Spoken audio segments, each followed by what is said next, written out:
समाज, देवी और देवताओं, भारत की कर्णधार पीढ़ी बच्चों, काफ़ी देर से सत्संग और होली मिश्रित सबके संतों के, भक्तों के, माताओं के विचार सुनने को मिल रहे। यथार्थ में जब कोई भी त्योहार आता है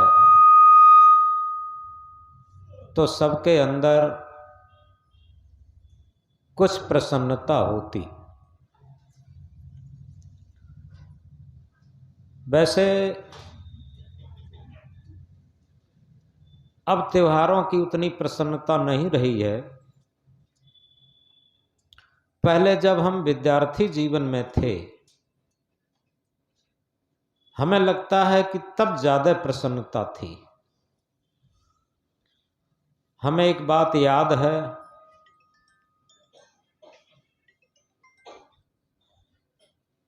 जब हम छोटे थे तो चना बहुत अधिक होते थे, गेहूं कम होते थे। तो माताजी चना की मात्रा अधिक, चना के आटा की मात्रा अधिक, गेहूं की मात्रा कम करके रोटी बनाती थी। तो जब हम पढ़ने जाते थे तो बड़ी गुस्सा में कहते थे कि माताजी रोज रोज चना की रोटी बना के दे देती हैं, प्योर गेहूं की नहीं बनाती। और यथार्थ में गेहूं कम होता था तो गेहूं त्योहार के लिए और कोई रिश्तेदार आते थे तब के लिए प्योर गेहूं का आटा रखा जाता था। तो तब त्योहार की बहुत खुशी होती थी। त्योहार आया है, पूड़ियाँ मिलेंगी, क्या क्या मिष्ठान मिलेंगे, बहुत खुशी होती थी। तो यथार्थ में खुशी का जन्म भी किसी दुख से है। ये अपने आप स्वाभाविक है, क्योंकि हमारे जीवन में आज दुख है, ज्यादा दुख है। इसका मतलब है कहीं न कहीं मन के ज्यादा सुख हो गए हैं। दुख का जन्म सुख से है और सुख का जन्म दुख से है। ये क्रमशः अपने आप है, क्योंकि सुख और दुख दोनों अपने मन के माने हैं। मन माने का सुख भी है और मन माने का दुख भी है। ये शायद स्पष्ट बात नहीं समझ में आई होगी, लेकिन एक बात समझें। जैसे ये हमने पुराना उदाहरण दिया था कि कहीं पूड़ी खाने को मिल जाए, कहीं गेहूं की रोटी खाने को मिल जाए तो बहुत सुख लगता था। लेकिन आज रोज पूड़ी मिलती है, कौन सुखी होता? जब पूड़ी नहीं मिलती थी, गेहूं की रोटी नहीं मिलती थी और जब मिल जाती थी तो वही सुख था। इसलिए सुख का कहीं न कहीं जन्म दुख से होता है। ये अपने आप स्वाभाविक है। और इसी तरीके से जिसे हम मुक्ति मोक्ष कहते हैं, कल्याण कहते हैं, उसका भी जन्म बंधन से है। अगर बंधन न होता तो मुक्ति का कोई मूल्य भी ना होता। अगर दुख ना होता तो सुख का कोई मूल्य भी ना होता। अगर धूप ना होती तो छाया का क्या मूल्य था? धूप से पीड़ित व्यक्ति के लिए ही छाया का मूल्य है, और जो हरदम छाया छाया में ही बैठा है उसके लिए छाया का कोई मूल्य नहीं। और कहो छाया ही दुख रूप हो जाए। वो कहीं कहीं हमने देखा है महानगरों में लोग, डॉक्टर लोग जिनके हड्डी में दर्द रहता है उनसे कहते हैं विटामिन डी धूप में मिलता है, तुम्हारे शरीर को धूप नहीं मिल रही है, अतः कहीं न कहीं तुम धूप को ग्रहण करो। अब जो धूप से पीड़ित हैं वो छाया के लिए लालायत हैं, और जो छाया से पीड़ित हैं वो धूप के लिए लालायत हैं। तो इसी तरीके से सुख दुख भी मन के माने हुए हैं। जिस तरीके से कोई भी अतिथि किसी घर में गया और वहां सत्कार के लिए घर वाले ने अगर बीड़ी बंडल और माचिस रख दिया, तो अगर वो बीड़ी पीता है तो एकदम सुखी हो जाएगा, खुशी हो जाएगा, और जो बीड़ी नहीं पीता है उसके आगे बंडल माचिस दिया, सलाई रख दिया, तो वो दुखी हो जाएगा। स्थिति एक ही है। एक गेस्ट जाता है, उसके सामने अगर शराब का पाउच और गिलास पानी भर के रख दिया और वो शराब पीता है तो खुशी से नाचने लगेगा, और जो शराब नहीं पीता है वो दुख से शायद वहां से उठना शुरू कर दे। एक ही स्थिति है, एक सुखी है, एक दुखी है। एक आदमी धन के लिए इतना लालायित है, वो सोचता है किसी तरीके से धन मिल जाए, और एक आदमी के पास इतना धन है कि धन से उसका जीवन इतना असंतुलन में चला गया, जिसे डिस्प्रेशन कहते हैं, जिसे टेंशन कहते हैं, चला गया कि उसे नींद के इंजेक्शन लगवाने पड़ते, नींद की गोलियां खानी पड़ती, तब कहीं नींद आती। वही एक आदमी उसके लिए लालायत है, एक आदमी उससे ही इतना दुखी हो गया है। एक आदमी पुत्र के लिए डॉक्टर के पास, महात्माओं के पास तीर्थ व्रत में और ओझाओं बैघाओं के पास घूमता है कि किसी तरीके से संतान मिल जाती तो हम सुखी हो जाते। एक आदमी संतान से ही इतना दुखी है, ये सोचता है कि इनसे हटकर के कहीं शांति में जीवन जी लेते तो अच्छा होता। तो इस प्रकार अगर पूरे संसार का सुख और दुख का विश्लेषण करें तो समझ में आता है कि सुख और दुख मन माने का है। सुख दुख का कोई ओरिजिनल स्वरूप नहीं है। और इसीलिए सदगुरु कबीर देव कहते हैं, सुख के माथे सिल पड़े, नाम हृदय से जाए, बलिहारी व दुख की पल पल नाम रटा। सुख के माथे सिल पड़े, अगर हम बिल्कुल इस बात के लिए तैयार हो जाएं और ये सोचें कि दुख वो सुख हमें नहीं चाहिए, यथार्थ में सुख उसी के पीछे पीछे लगा रहेगा। ये प्रकृति का विधान है, जिसे हम अधिक चाहते, चाहे वो प्राणी हो चाहे वो पदार्थ हो, जो मनिच्छित पदार्थों के प्रति जीवन भर दौड़ते हैं, ये दौड़ ही हमें दुखी बनाती, दौड़ ही हमें दुखी और सुखी बना करके राग और द्वेष में भटका करके नरक में डाल देती। और हम एक जिसे तटस्थ जीवन कहते हैं, जिसे न्यूट्रल जीवन कहते हैं, जिसे असंग का जीवन कहते हैं, वो जीवन जब जीना शुरू करते हैं तो प्रकृति की तरफ से हमारी जो आवश्यकताएं हैं वो अपने आप स्वाभाविक और सहज में पूर्ति होती हैं। तो ना हम सुखी होते न दुखी होते, और सहज में जिसे कहते हैं शांत रहते, सहज में आनंदित रहते। परम आनंदित रहना, परम शांत में रहना सुख दुख से पार का सब्जेक्ट है।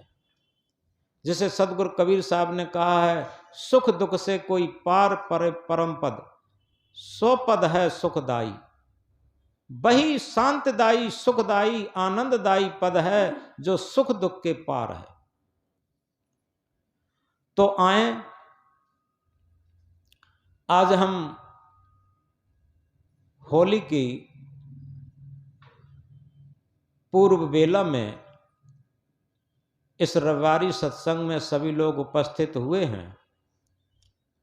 ये भी एक हमारे भारतवर्ष का बहुत बड़ा त्योहार है और वो इसी बात को इंगित भी करता है कि दुख के बाद सुख, जिनका प्रहलाद नाम था, जो हिरण्यकश्यप के बेटा थे, ये बताते हैं कि हिरण्यकश्यप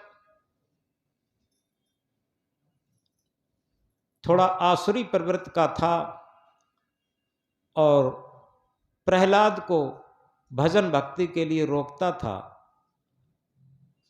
लेकिन प्रहलाद सारे कष्टों को सहते हुए, सारे दुखों को सहते हुए, सारी यातनाओं को सहते हुए, सारी प्रतिकूलताओं को सहते हुए और अपने पथ पर अटल रहे। तो जब सारे कष्ट, प्रतिकूलताएं, यातनाएं सही, ये सारे दुख सहे, तो बाद में उनको बहुत बड़ा सुख, बहुत बड़ा आनंद मिला। अगर वो दुखी पहले न होता तो शायद आनंद भी न मिलता।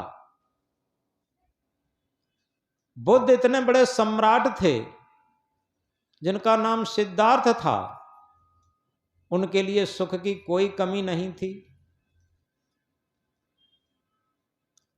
27-28 वर्ष की भरी जवानी, सुंदर यशोधरा पत्नी, सुंदर राहुल बेटा, इकलौते बेटा, राजपुत्र, राज्य के पूर्ण उत्तराधिकारी, पूर्ण मालिक, और फिर भी उस सुख में, उस सुख में वो संतुष्ट नहीं हो सके, वह सुख उन्हें बांध नहीं सका। जिस सुख को संसार सुख जानता है, वो सुख उनके लिए दुख रूप दिखाई देता था।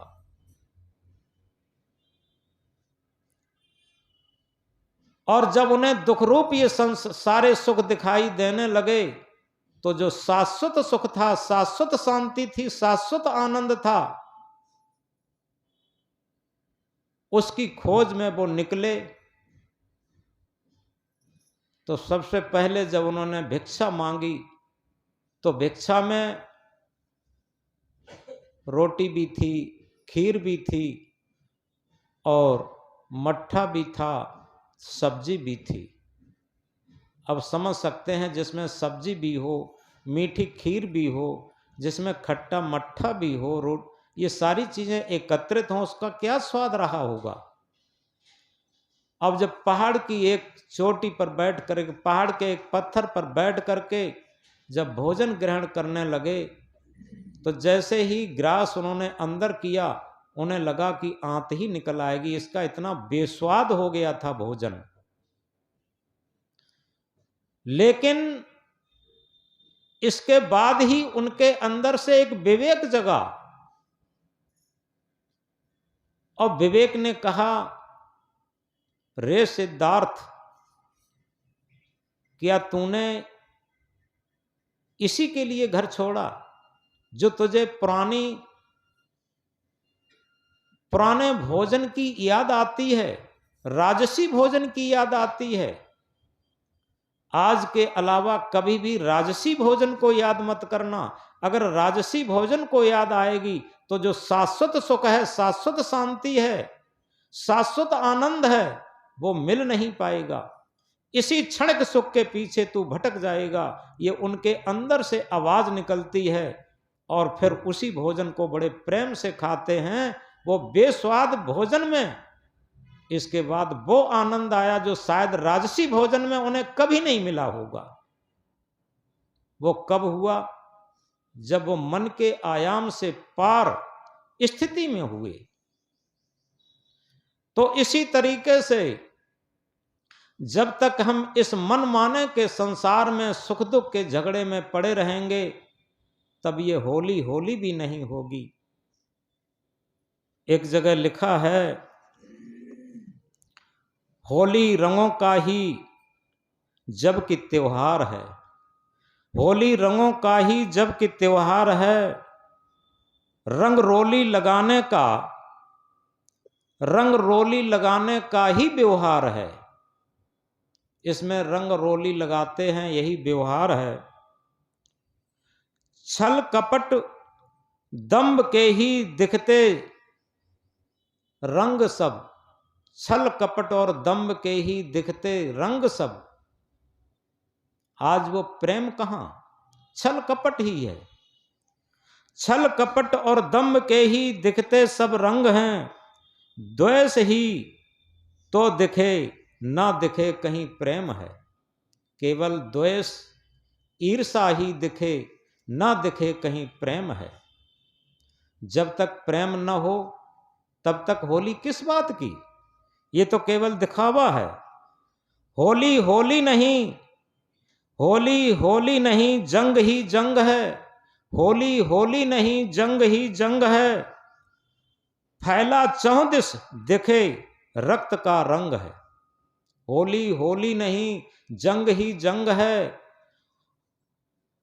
फैला चौदिस दिखे रक्त का रंग है। क्योंकि पति पत्नी में झगड़ा है, भाई भाई में झगड़ा है, पिता पुत्र में झगड़ा है, पड़ोसी पड़ोसी में झगड़ा है, गुरु शिष्य में झगड़ा है, और अधिकारी कर्मचारी में झगड़ा है, स्वामी सेवक में झगड़ा है। चारों तरफ झगड़ा ही झगड़ा दिखाई देता। कैसी होली, होली होली नहीं जंग ही जंग है। फैला चौदिस दिखे रक्त का रंग है। यथार्थ में रक्त का रंग दिखाई देता। रक्त क्या है, दूसरे का शोषण करना, चाहे वो मानसिक शोषण हो चाहे आर्थिक शोषण हो, चारों तरफ शोषण शोषण, ये रक्त का रंग है। द्वेष को देख, द्वेष को देख सहमा प्रेम का ढंग है। द्वेष को देख सहमा प्रेम का ढंग है। भावना मिट गई, भावना मिट गई सब चेतना भंग है। सारी जो हमारे अंदर भावना थी, पति पति की भावना, भाई भाई की भावना, पिता पुत्र की भावना, गुरु शिष्य की भावना, पड़ोसी पड़ोसी की भावना, मित्र मित्र की भावना, वो भावना सब मिट गई और द्वेष का सब चेतना सब भंग है। रंग के खेलने का अजब ढंग है। रंग के खेलने का अजब ढंग है। घट में डाले सुरा सुंदरी संग है। घट में डाले सुरा सुंदरी का संग है। रंग के खेलने का अजब ढंग है। भंग पीकर होली, भंग पीकर होली मने देश में, भंग पीकर होली मने देश में, कैसे दिखे यहां, कैसे दिखे यहां आज प्रेम का रंग है। कैसे दिखे यहां आज प्रेम का रंग है। इस होली पर आज प्रेम का रंग कैसे दिखे। यथार्थ में आज केवल राग द्वेष की ही ये सब होली या सारे त्योहार या सारे व्यवहार सब राग द्वेष के हो रहे। प्रेम कहां है। फटे कैलेंडर हो गए, फटे कैलेंडर हो गए आज के पितमात, फटे कैलेंडर हो गए आज के पितमात, कहां इसे टांगा करूं सोच रहे चुपचाप। अभी जब नववर्ष आई थी तब पीछे जो सन 2022 के कैलेंडर थे उन्हें रिजेक्ट कर दिया था, कहीं कोने में डाल दिया था, कूड़े करकश में डाल दिया था और नए कैलेंडर टांग लिए गए थे। तो क्या कहा, फटे कैलेंडर हो गए आज के पितमात, और कहां इन्हें टांगा करूं सोच रहे चुपचाप। इन्हें कहां टांगे सोच रहे चुपचाप। मात पिता संबंध में इतना हुआ विकास, मात पिता संबंध में इतना हुआ विकास, रामचंद्र देने लगे दशरथ को वनवास। आज इस भौतिक युग में हम सब लोग इतना विकास विकास चिल्ला रहे हैं कि बहुत विकास हो गया, बहुत विकास हो गया, लेकिन क्या विकास हो गया? तब तो दशरथ ने राम को वनवास दिया था, लेकिन मात पिता संबंध में इतना हुआ विकास, आज इतना विकास हो चुका है कि रामचंद्र देने लगे दशरथ को वनवास, यानी बेटा ही पिता को वनवास देने लगा। वो कैसे देने लगा? जब बच्चे छोटे छोटे होते हैं, आज जो महानगरों में बड़े पूंजीपतियों के, बड़े अधिकारियों के बच्चे हैं, क्योंकि उन्हें माता पिता नहीं पालते। अगर माता पिता पालेंगे तो ये बड़ी तौहीनी मानी जाती, उनके लिए नौकर हैं। वो नौकर पालते हैं, माता पिता नहीं पालते।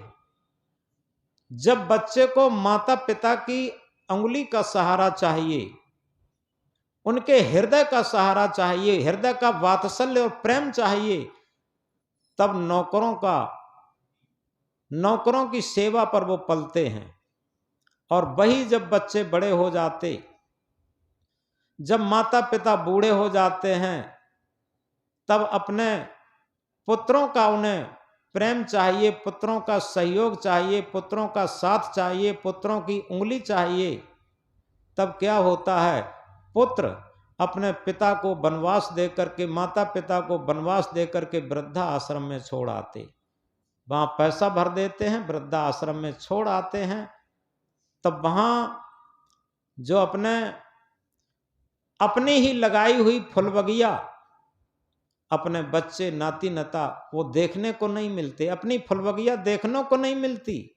वहां नौकरों के बल पर वो माता पिता, वृद्ध बड़े बूढ़े, वहां नौकरों के बल पर उनकी सेवा होती और वहां रक्त के आंसू रोते।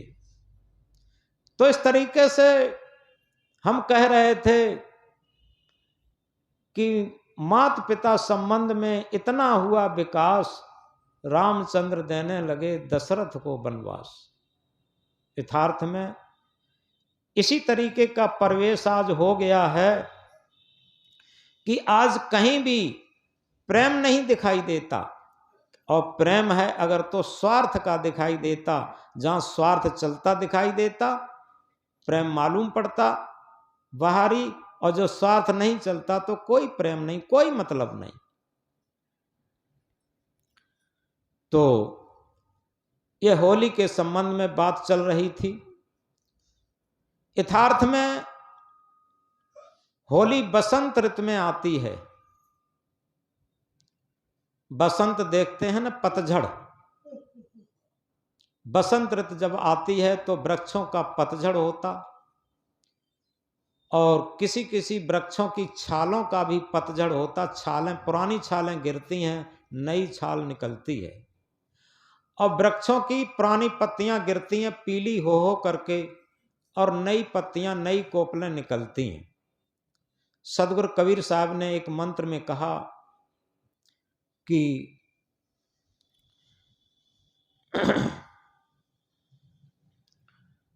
पत्तियां जब पीली हो करके गिरती हैं, पत्ती झरते देखकर, पाती झरते देखकर हंसती कोपलियां, यानी पात झरनते देखकर हंसती कोपलियां। पत्ते जब पीली हो करके डाल से छूटते हैं तो इधर उधर इठलाते हुए जाकर के गिरते हैं, तो उन्हीं के पीछे नई नई जो कोपलें निकलती हैं, जो पहले पत्ते झड़ चुके हैं उनमें कोपलें निकल आती हैं। वो कोपलें पीले पत्तों को झड़ते हुए देख करके मानो हंस रही हैं। पात झरनते देख के हंसती कोपलियां, कोपलियां हंस रही हैं, देखो ये जा रहे। और कोपलियां ही नहीं हंसती, एक जगह कुछ नई उम्र के लड़के, एक वृद्ध आदमी लाठी के बल, उसकी कमर झुक चुकी थी और आगे लाठी के बल चल रहा था। आगे लाठी हो, पीछे कमर झुकी हुई हो तो धनुष के आकार का मालूम पड़ता। वैसे भी उन बच्चों ने क्या कहा, जो मन चले छोटे लड़के थे, उन्होंने कहा बाबा ये धनुष कितने का लाए? लड़कों ने कहा कि बाबा ये धनुष कितने का लाए। अब बाबा बेचारे आश्चर्यचकित। बाबा ने बड़ी शालीनता में कहा, बेटा ये धनुष लाया नहीं जाता, ये मोल नहीं मिलता। बेटा कुछ दिनों के बाद आपको भी ये धनुष मिल जाएगा, ये सहज में मिल जाता, ये कहा। तो ऐसे ही पात झरनते देख के हंसती कोपलियां हंस रही थीं, लेकिन वो झरते हुए पत्ते क्या कह रहे हैं, हम चाले तुम चाले हो धीरी बापलियां। हम तो जा रहे हैं वृक्ष रूपी संसार को छोड़ करके, लेकिन याद रखो इसी तरीके से तुम्हें भी जाना पड़ेगा। आज तुम हंस रही हो, आज तुम हंस रही हो, कल तुम्हें भी इसी तरीके से जाना पड़ेगा। हम चाले तुम चालियो धीरी बापलियां, धैर्य रखो, तुम्हें भी जाना पड़ेगा। तो कबीर साहब ने इस साखी को कहकर के संसार की असारता को दिखाया।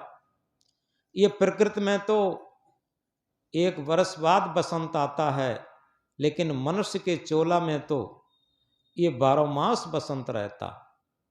12 मास बसंत, जाके 12 मास होए बसंत, ताके परमार्थ बूझे बिरला को। जाके 12 मास बसंत होए, ताके परमार्थ बूझे बिरला कोई। 12 मास बसंत, रोज मरमर के लोग जा रहे हैं, रोज रोज जन्म हो रहा। इसमें ऐसा नहीं है कि 1 साल बाद होता हो, 6 महीने बाद होता हो। इसमें तो 12 मास बसंत लगा है, पीले पीले पत्ते झड़ रहे हैं। जो जिनकी मृत्यु आ जाती है, बूढ़े बूढ़े लोग, वो सब जा रहे हैं और नए नए बच्चे जन्म ले रहे। यही तो बसंत है और क्या। और बसंत ऋतु में ही होली आती है, इस बात को समझें। बसंत ऋतु में होली आती है। होली क्या है? विवेकियों के लिए होली है। आज तक जो हो लिया वो हो लिया, जो कुछ भी हो लिया। जो बीत गया फिर उसका नहीं ठिकाना, ओ मोक्ष मार्गी समल समल कर जाना। जो बीत गया फिर उसका नहीं ठिकाना, ओ मोक्ष मार्गी समल समल कर जाना। हम याद रखें, हमारा जो श्वासें बीत चुकी हैं, हमारे जो जीवन के क्षण बीत चुके हैं, वो उनका अब कोई ठिकाना नहीं। वर्तमान में अगर हम जागृत हो जाते हैं, इसी को कहते हैं सच्ची होली। क्योंकि होली पर क्या होता है, होली जलाई जाती है। और इसी तरीके से, वैसे होलिका प्रहलाद की बुआ थी। प्रहलाद कौन है? इसे आध्यात्म में घटाएं। आत्मा की जो आह्लादनी शक्ति है वही प्रहलादी शक्ति है।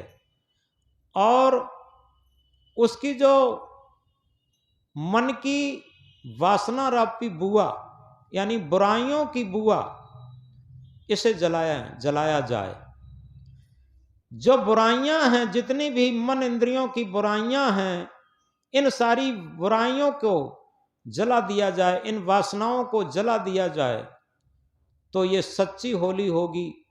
और जब ये बुराइयां जग जाएंगी तो बुराइयों पर अच्छाइयों की जीत हो जाएगी, दुराचरण पर सदाचरण की जीत हो जाएगी, असत्य पर सत्य की जीत हो जाएगी, अधर्म पर धर्म की जीत हो जाएगी।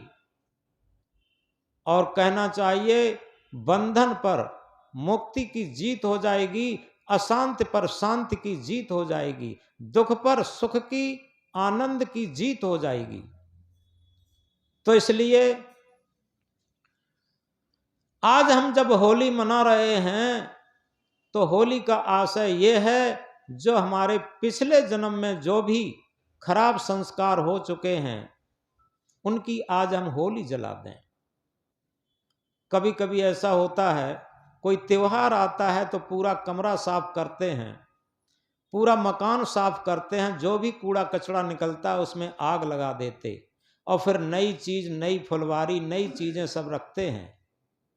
पुराने कपड़े, पुरानी चीजें, पुरानी चीजें इकट्ठे, जो कबाड़ खाना हो जाता है उसे सब जला देते और फिर नई नई चीजें नए तरीके से साफ सफाई करके रखते हैं।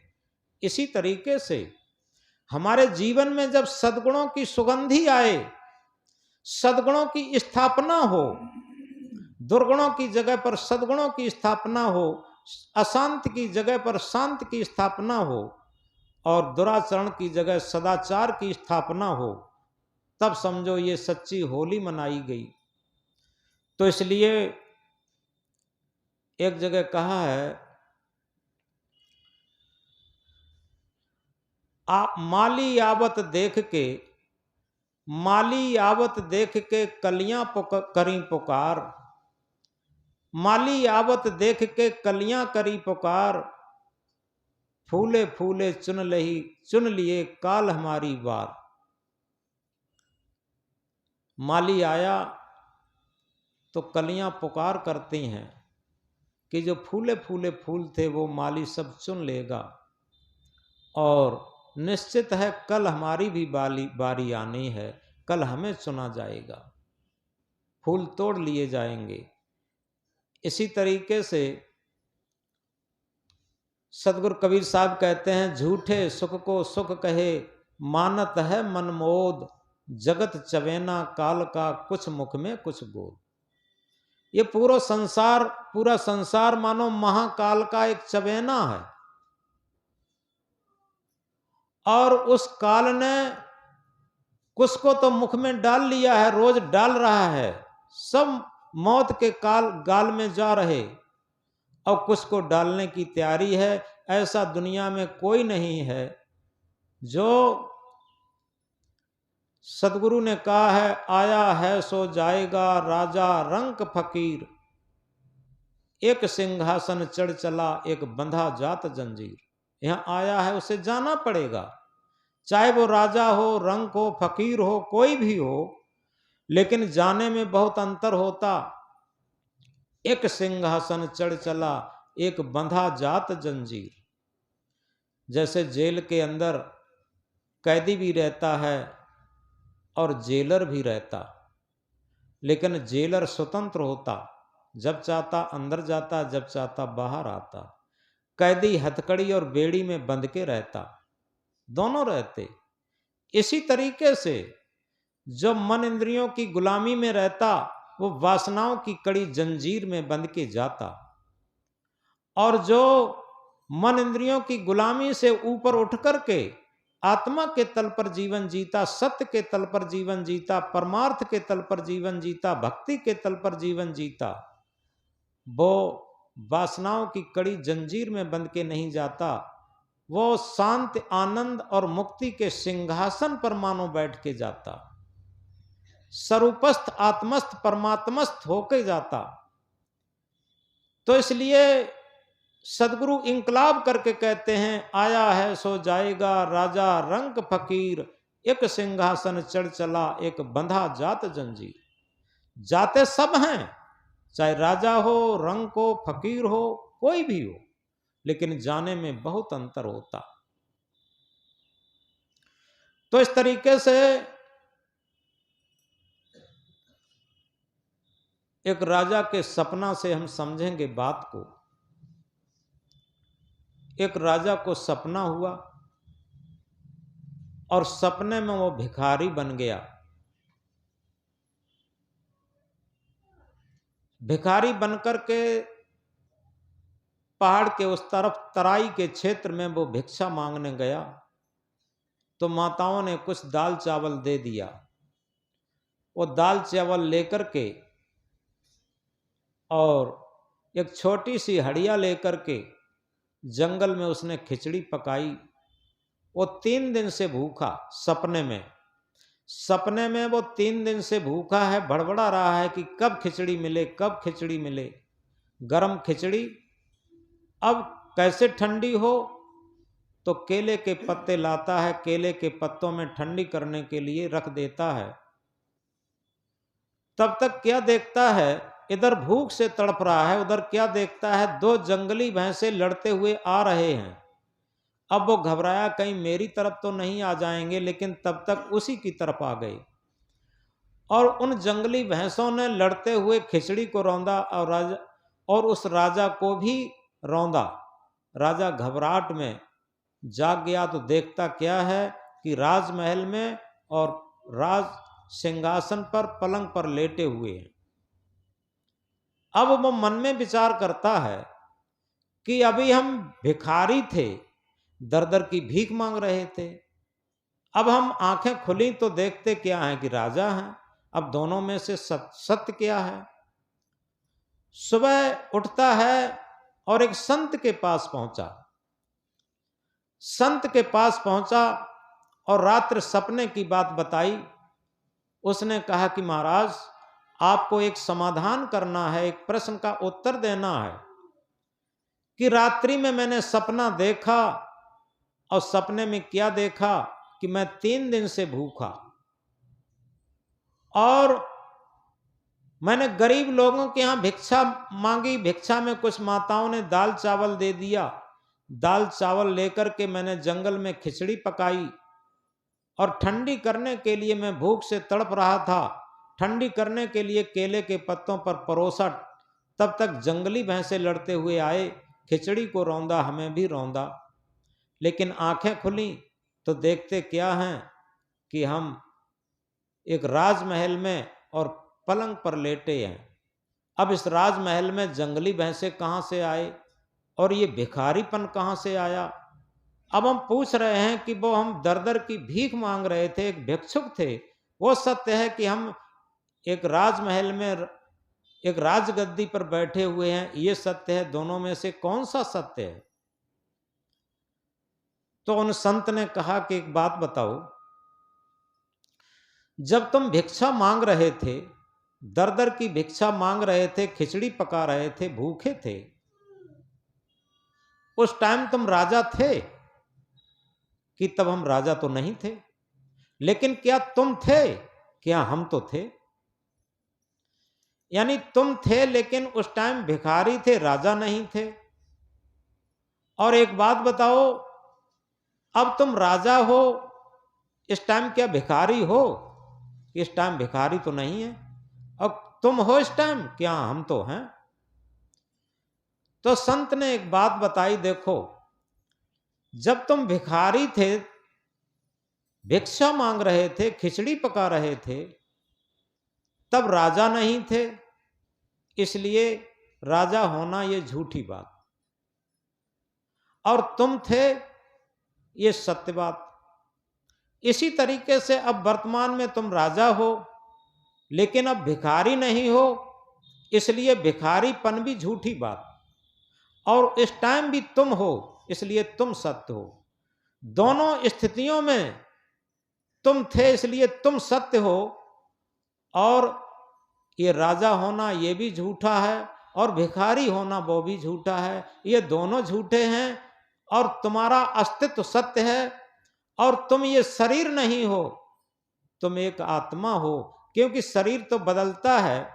कभी तुम शिशु होते हो तब कहते हो हम तो बच्चे हैं, कभी तुम जवान होते हो तब कहते मैं तो जवान हूं, कभी तुम पति होते हो, कभी पत्नी होते हो, कभी सास होते हो, कभी बहू होते हो, कभी बेटा होते हो, कभी पिता होते हो, कभी बूढ़े होते हो।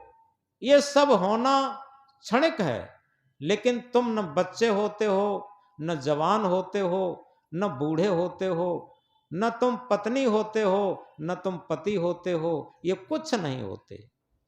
तुम एक रस सत्य आत्मा हो और तुम सत्य हो। ये सब होना क्रमशः एक एक करके समय समय पर सब झूठ होता चला जाता। उस राजा की बात समझ में आ गई।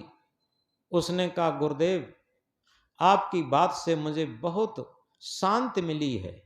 अब बताओ, एक बात समझने की यहां पर है कि सब लोग ये सोचते हैं कि धन में सुख मिलेगा, पद में सुख मिलेगा, प्रतिष्ठा में सुख मिलेगा, लेकिन वो राजा क्या कह रहा है कि गुरुदेव, आपके निर्णय से आज मुझे वो शांति मिली है कि इतना पूरा लंबा जीवन मेरा शासन काल में चला गया, मुझे कभी शांति नहीं मिली। अगर वो राज्य में सुख होता तो वो सुखी नहीं रह, क्या सुखी नहीं रह लेता? लेकिन वो उसमें भी वो छटपटाता है, सुख को खोजता है। तो इसलिए यथार्थ में अगर इस बात को हम सही तरीके से समझ लें कि हमारे अंदर जो सुख के आकर्षण के लिए बुराइयां पैदा होती हैं, उन बुराइयों की सच्ची होली अगर जलाना जान लें, और जिन महापुरुषों को आज हम याद करते हैं, चाहे वो ध्रुव हो, चाहे प्रहलाद हो, चाहे मीरा हो, चाहे सबरी हो, चाहे बुद्ध हो, चाहे महावीर हो, चाहे कबीर हो, कोई भी महापुरुष हो, उन्होंने क्या किया था? उन्होंने यही सच्ची होली मनाई थी। क्या सच्ची होली मनाई? उन्होंने ये बाहर की होली नहीं मनाई। कबीर साहब क्या कहते हैं? मन न रंगाए रंगाए जोगी कपड़ा। उन्होंने कहा कि हम बाहर से मन कपड़ों को रंगा लेते हैं, शरीर को रंगा लेते हैं, ये तो रंगाना बहुत सरल है, लेकिन क्या मन को भी रंगाते हैं? भक्ति के रंग में, सत्य के रंग में, आत्म परमात्मा के रंग में क्या मन को भी रंगाना जानते हैं? उसके लिए क्या कहा?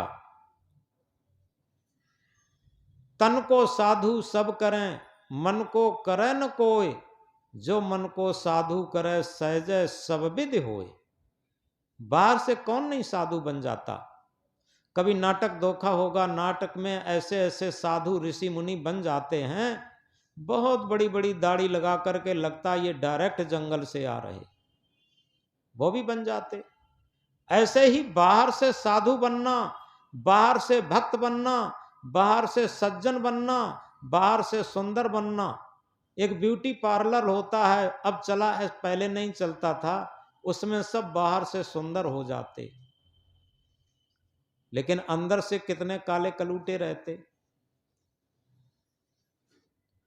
इसी तरीके से हम बाहर से सुंदर दिखना चाहते, अंदर से काले कलूटे रहना चाहते। बाहर से सज्जन दिखना चाहते, अंदर से दुष्ट और दुर्जन रहना चाहते। बाहर से भक्त दिखना चाहते, अंदर से अभक्त रहना चाहते। बाहर से संत रहना चाहते, अंदर से असंत रहना चाहते। ये दोहरी जिंदगी, ये जीवन की सच्ची हार है, ये होली नहीं है। होली उसे कहते हैं कि आज से पहले जो कुछ भी हो लिया वो हो लिया, हो गया, बस बात खत्म। उसका सच्चा उदाहरण मैंने देखा था अपनी आंखों से। जब हम छोटे थे, विद्यार्थी जीवन में थे, तब गांव में एक या दो ही होली होती थी, उसमें भी एक प्रमुख मानी जाती थी। प्रमुख होली पर सब लोग इकट्ठे होते थे। क्या होता था? जो बड़े बूढ़े लोग थे, जो कुछ पंचायतें भी किया करते थे, और बड़े बूढ़े, उन्हें बड़ा सम्मान मिलता था बड़े बूढ़ों का, सब लोग इकट्ठे होते थे और निगाह पसार करके देखते थे। फिर पूछते थे सबको कि गांव का कोई ऐसा भी व्यक्ति है जो यहाँ पर न आया हो? तो कोई बताते थे अमुक व्यक्ति नहीं आया। पूछते थे क्यों नहीं आया? तब वो बताते थे कि अमुक से कोई बातचीत हो गई थी, कुछ झगड़ा हो गया था, इसलिए नहीं आया। तो वो कहते थे कि अच्छा भाई जाओ, दो लोग जाओ कि उनको भी लाओ। तब दो लोग जाते थे, उनको बुला के लाते थे, और उस होली के समय ही उन्हें बताते थे कि देखो भाई, यथार्थ में दोनों लोग इस होली के समक्ष, जलती हुई होली के समक्ष बताओ कि वास्तव में यथार्थ बात क्या थी, किसकी गलती थी। पूरा गांव उपस्थित होता था, बड़े बूढ़े लोग सब उपस्थित होते थे, आगी जल रही होती थी, और उसके समक्ष वो अपनी गलती को स्वीकार कर लेता था। अपनी गलती को स्वीकार कर लेता था जैसे ही, और दूसरे के आंखों में उस टाइम करुणा के, प्रेम के, खुशी के आंसू छलकते थे, और दोनों को गले मिला देते थे उसी क्षण। उसी क्षण दोनों को गले मिला देते थे, और ये कहते थे कि चलो पीछे जो गलती हो गई वो हो गई और उसे जला दो आज इसी होली में, आगे से कोई गलती मत करना। क्या आज भी हम सच्ची होली मनाना चाहते हैं? हमारे जीवन की कोई भी गलती हो और उसे हम जिस दिन स्वीकार कर लें, गलती को स्वीकार कर लेना, ये सबसे बड़ी होली है, सबसे बड़ा त्योहार है, सबसे बड़ी खुशी है, सबसे बड़ा धर्म है, सबसे बड़ी भक्ति है, सबसे बड़ा ध्यान है। इस बात को गहराई से समझें। किसी भी परिवार में आप चाहे गृहस्थी में हैं, चाहे विरक्ति में हैं, कहीं भी हों, चाहे गरीब हों, चाहे अमीर हों, कहीं भी हों, अगर हम अपनी गलती को स्वीकार करना सीख गए हैं, उसी के हृदय में धर्म प्रस्फुटित हो गया, भक्ति प्रस्फुटित हो गई। याद रखिए, उसी के हृदय से प्रेम प्रस्फुटित हो गया। सदगुरु कबीर साहब क्या कहते हैं? पोथी पढ़ पढ़ जगमुआ, पंडित भया न कोय, ढाई आखर प्रेम का पढ़े सो पंडित हो। हम पोथी पढ़ पढ़ के मर गए, लेकिन यथार्थ में सच्चे पंडित न हो पाए। पंडित क्या है? जिसकी बुद्धि पंडा हो। पंडा कहते हैं पवित्र को। पवित्र बुद्धि जो आत्मा से, ब्रह्म से जुड़ी हो। ब्रह्म जानात सो पंडिता, जो सत्य से, ब्रह्म कहते हैं श्रेष्ठ को। सबसे श्रेष्ठ हमारी आत्मा, सत्य आत्मा, उस आत्मा से जुड़ी हुई बुद्धि जिसकी हो, वही सच्चा पंडित। तो सदगुरु कबीर साहब इंकलाब करके कहते हैं, ढाई आखर प्रेम का पढ़े सो पंडित हो। यथार्थ में बहुत बड़ा पंडित, महापंडित, जो जिसके हृदय से सच्चा प्रेम प्रस्फुटित होता हो, जिसके हृदय से सत्य प्रस्फुटित होता हो, जो सच्चाई को धारण करता हो, जो सच्चाई को स्वीकार करता हो, जिसने अपनी सारी गलतियों को स्वीकार कर लिया हो, वो महापंडित। प्रेम न बाढ़ी उपजय, प्रेम न हाट बिकाय, राजा प्रजा नार नर शीस दें ले जाए। प्रेम किसी बाजार में, मार्केट में नहीं मिल सकता, और न किसी बाड़ी यानी खेत में पैदा हो सकता। किसी भी मार्केट में आज तक प्रेम प्राप्त नहीं हुआ। अगर प्रेम प्राप्त होता तो निश्चित है बड़े बड़े लोग, सेठ लोग सब प्रेम खरीद लेते। लेकिन अगर देखा जाए तो गरीबों में आज भी प्रेम मिल जाता है, लेकिन बड़े बड़े सेठों में कतई प्रेम नहीं है। मैंने बड़े बड़े महानगरों को देखा है, जिन घरों में पैसे बेशुमार हैं, वहाँ प्रेम नाम की कोई चीज नहीं। वो तो जानते हैं कि सब पैसे के गुलाम हैं, जैसे वो हैं वैसे ही। तो इसी बीच एक बात याद आती है। एक जगह एक घर, छोटा परिवार था, और वो भक्ति में धनी थे, लेकिन भौतिक क्षेत्र में गरीब थे। क्यों? कबीर साहब कहते हैं, अरब खरब लो द्रव्य हो, उदय अस्तलो राज, भक्त महातम ना तुलय, ये सब कौने काज।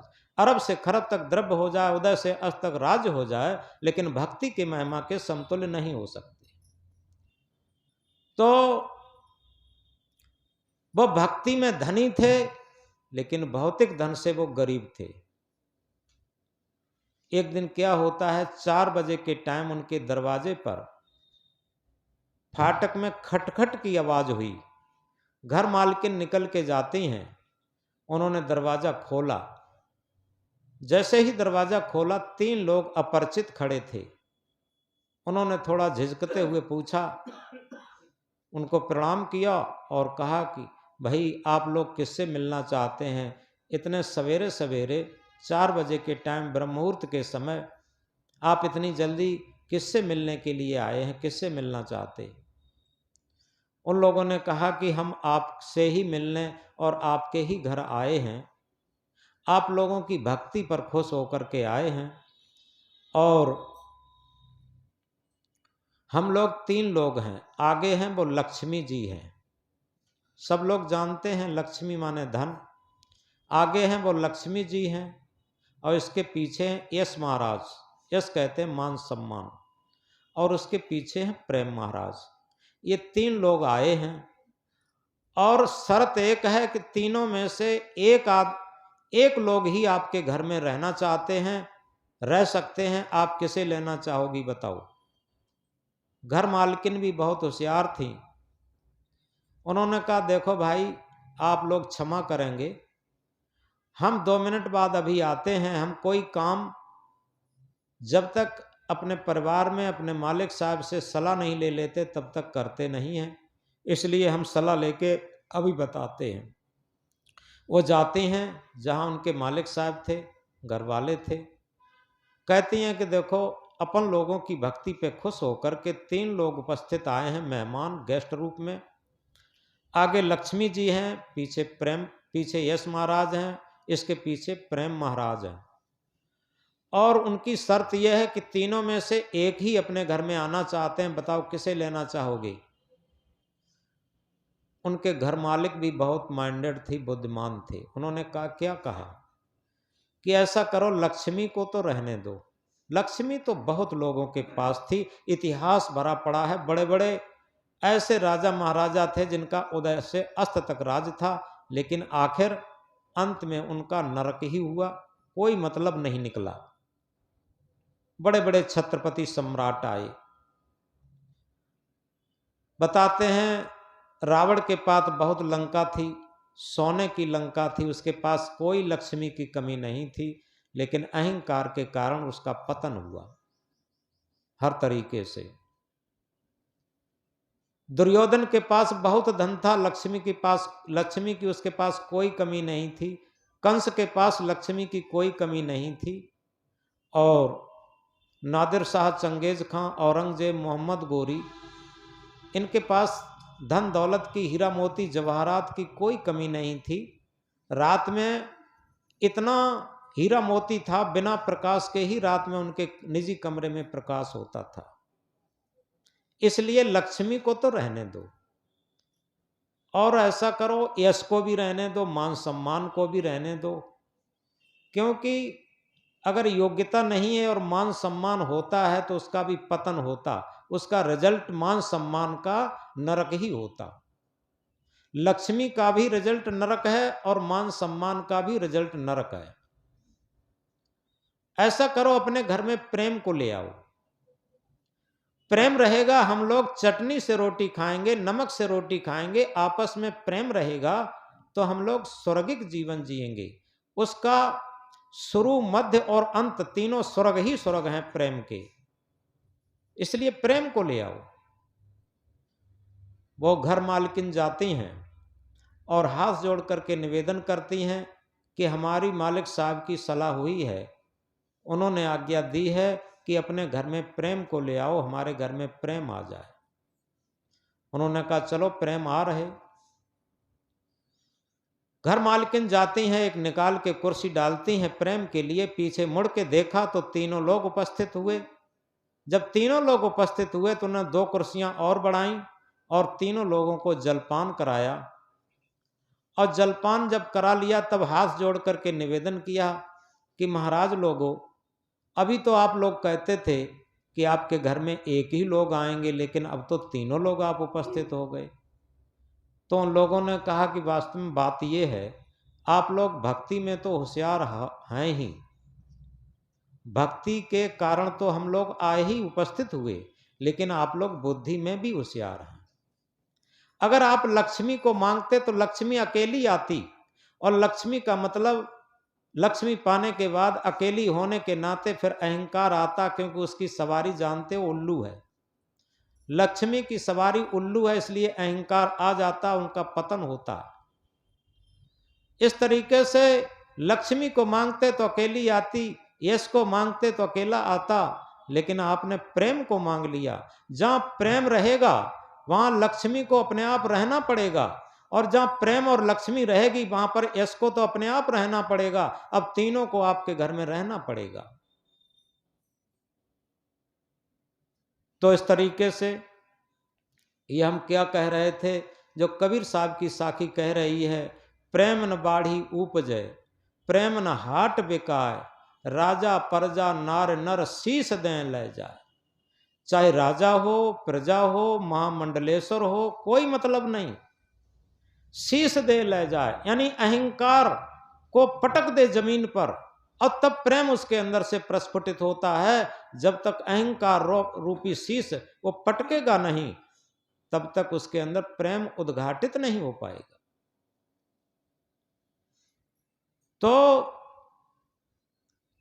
और क्या कहा, यह तो घर है प्रेम का, खाला का घर ना है। खाला कहते हैं मौसी को। ये तो घर है प्रेम का, खाला का घर ना है। शीश उतारे भोय धरे, तब बैठे घर मां। शीश कहते हैं अहंकार को, अहंकार को उतार करके जमीन पर पटक दे, और तब इस प्रेम रूपी घर में स्थित हो सकता है। प्रेम हमारे हृदय से प्रस्फुटित हो सकता है। तो इसलिए सबसे बड़ी बात यह है, ये प्रेम का उद्घाटन तब होता है जब हम सच्चाई को स्वीकार करते हैं। सच्चाई क्या है? सच्चाई ये है कि हम कितने ज्ञानी हैं, हमने कितने वेद शास्त्र उपनिषद गीता रामायण भागवत बीजक याद कर लिए हैं, इसका महत्व नहीं है। महत्व इस बात का है, क्या हम अपने अज्ञान को जानते हैं, क्या हम अपनी गलतियों को जानते हैं। जो अपनी गलतियों को जान जान करके और निकालने का प्रयास करता, वही सच्चा ज्ञानी। और जो अपनी गलतियों को वाक्पटुता से, वाक चातुर्यता से, धन के मद में, पद के मद में, बल के मद में दबाना चाहता है, और दबा करके मानना नहीं, स्वयं नहीं मानना चाहता, और न मानने देता, न कहने देता, निश्चित है वही अहंकार है। वहां न तो प्रेम पैदा हो सकता, न भक्ति पैदा हो सकती, न ज्ञान पैदा हो सकता। प्रेम, भक्ति और ज्ञान वहीं प्रस्फुटित होता जहां गलती स्वीकारना शुरू कर दें।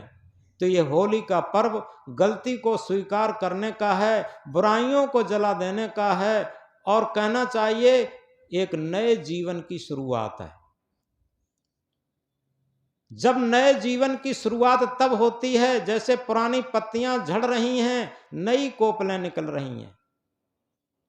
इसी तरीके से जो बुराइयों की पुरानी पत्तियां थीं, जो वासनाओं और राग द्वेष से गंदी हो चुकी थीं, पीली पड़ चुकी थीं, वो हमारी वासनाएं रूपी पत्तियां सब जलनी चाहिए, झड़नी चाहिए। और भक्ति की, सेवा की, परमार्थ की, और इसी के साथ मानवीय सद्गुण की नई कोपलें निकलनी चाहिए। जिसे कहा humanity is the only religion, मानवता ही केवल धर्म है। हम कितने ज्ञानी हैं, हमारे कितने शिष्य हैं, कितने फूल मालाएं पहनाते हैं, हमें कितनी दक्षिणा मिलती है, कितना मान सम्मान मिलता है, कितना बड़ा पद है, इसका कोई मूल्य नहीं है। मूल्य इस बात का है कि हम अपनी गलतियों को जान करके और निकालने का प्रयास करते, अपनी गलतियों को स्वीकार करना सीखते। जिस दिन हम अपनी गलतियों को स्वीकार करने लगेंगे, एक एक गलती को, छोटी से छोटी गलती को स्वीकार करना शुरू कर देंगे, उसी दिन हमारे अंदर, जिसे सेल्फ नॉलेज कहा, जिसे आत्मज्ञान कहा, जिसे थर्ड आई कहा, वो प्रस्फुटित होने लगेगा। जिसे कहा है परख नहीं सकती हैं रत्नों को हर इंसान की आंखें, और दिखाई सत्य क्या देवे, दिखाई आत्म क्या देवे, दिखाई परमात्म क्या देवे, जब तक नो ज्ञान की आंखें। यथार्थ में जिसे हम आत्म परमात्म कहते हैं, जिसे सत्य कहते हैं, वो तब दिखाई देता है अपने अंदर ही। ये जानना बहुत छोटी चीज है, ये छोटा बच्चा भी जानता है। बिना पढ़ा लिखा भी व्यक्ति, जिसने शास्त्र को छुआ नहीं है, वो भी जानता है क्या, कि हमारे शरीर में सत्य आत्मा है, ये जानता है। लेकिन ये जानना केवल थ्योरिकल है। इसका प्रयोग ये है कि जितना वो बाहर से निष्काम होता जाए, निस्वार्थ होता जाए, समझो वो आत्मा के तल पर जीवन जी रहा है। निष्काम और निस्वार्थ जीवन ही आत्मा के तल पर, सत्य के तल पर, धर्म के तल पर, भक्ति के तल पर जीवन है।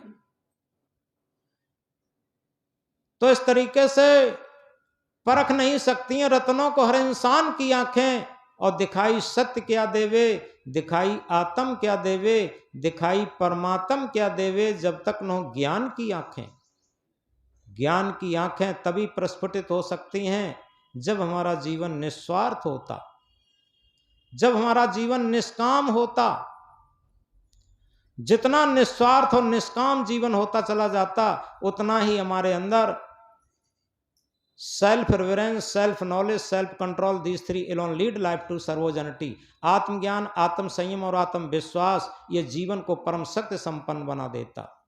हम किसी स्वार्थ के मोहताज जिस दिन नहीं रहेंगे, उसी दिन हमारे अंदर आत्म बल जगेगा, उसी दिन हमारे अंदर आत्म विश्वास जगेगा, उसी दिन हमारे अंदर आत्मज्ञान जगेगा। तो इस तरीके से ये सब क्या है? ये सब होली का वर्णन है। ये होली है, और होली ये बाहर के रंग से जो हम रंग लेते हैं, ये रंग नहीं है। ऐसा रंग जो एक बार भक्ति का रंग, ज्ञान का रंग, सत्य का रंग, धर्म का रंग अगर एक बार चढ़ जाए तो जीवन भर ना छूटे, वो सच्ची होली है। और वही जिन महापुरुषों को हम याद करते हैं, उनके जीवन में यही तो हुआ। मीरा मगन भई गलियां गलियां गुरु गुण गाने लगी। किसके गुण गाने लगी? कभी धन के गुण नहीं गाए। वह भी एक राजरानी थी, और ऐसी राजरानी नहीं थी, छत्राणी परिवार की जो राजपूताना, जो महाराणा प्रताप के घराने में, और ऐसा राजपूताना तो पूरे राजस्थान में प्रसिद्ध था। ऐसे घर की छत्राणी परिवार की राजरानी, और वो गलियां गलियां गुरु गुण गाने लगी। मीरा मगन भई, तब मगन न हो सकी जब राजरानी थी, लेकिन अब घर घर का टूक खा करके, घर घर की सूखी रोटी खा करके, नमक की रोटी खा करके अब मगन भई कब? गली गली गुरु गाने लगी। गुरु कौन है? हमारी अंतरात्मा रूपी गुरु। अब अंदर से गुरु गुदगुदा रहा है, क्योंकि उसी के अंदर गुरु गुदगुदाएगा जिसके मन में मस्ती होगी। मन मस्त हुआ तब क्यों बोले, हीरा पायो गांठ गठियायो, बार बार बक क्यों खोले, हल्की थी तब चढ़ी तराजू, पूरी भई तब क्यों तोले। यथार्थ में मन की मस्ती बाहर नहीं हो सकती, मन की मस्ती हमारे अंदर हो सकती, सत्य आत्मा में स्थित होकर के हो सकती। तो इसलिए हम इस बात को गहराई से याद करें कि जितने भी त्योहार हैं, कहीं न कहीं आध्यात्मिकता से जुड़े होते हैं, लेकिन धीरे धीरे वो प्रतीक मात्र रह जाता और उसे हम नहीं समझ पाते। ये सच्ची होली वही है जो बुराइयों पर अच्छाई की जीत, बुराइयों को जला करके अच्छाइयों को प्रस्फुटित कर लेना, ये सच्ची होली है। और होली का वास्तविक अर्थ यही है कि जो आज तक हो लिया वो हो लिया। अरे कम से कम हम यहाँ इस सत्संग कक्ष में बैठे हैं, इस सत्संग हॉल में बैठे हैं, और ये समझें कि ठीक है, हमें क्या लगता कि दुनिया सुधरे, दुनिया सुधर जाए।